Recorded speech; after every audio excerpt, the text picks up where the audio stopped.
P T I کے سربراہ اور سابق وزیر اعظم عمران خان کو نااہل قرار دے دیے جانے کے خلاف پارٹی کارکنوں نے گوجرا میں احتجاجی مظاہرہ کیا۔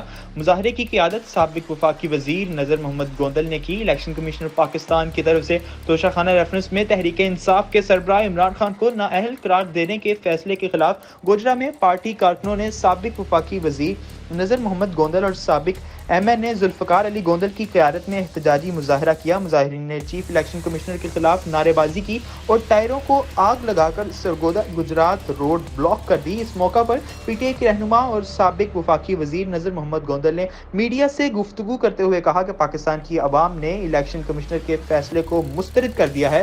انہوں نے کہا کہ عمران خان اس وقت بلا شرکت غیر ملک کے سیاسی رہنما ہیں جنہوں نے یکمشت قومی نشستیں جیت کر پاکستان میں ریکارڈ قائم کیا ہے۔ انہوں نے کہا کہ پاکستان کے حالیہ سیاسی و معاشی بحران کا حل صرف جلد جنرل الیکشن ہے جس میں عمران خان 2/3 اکثریت سے کامیاب ہوں گے۔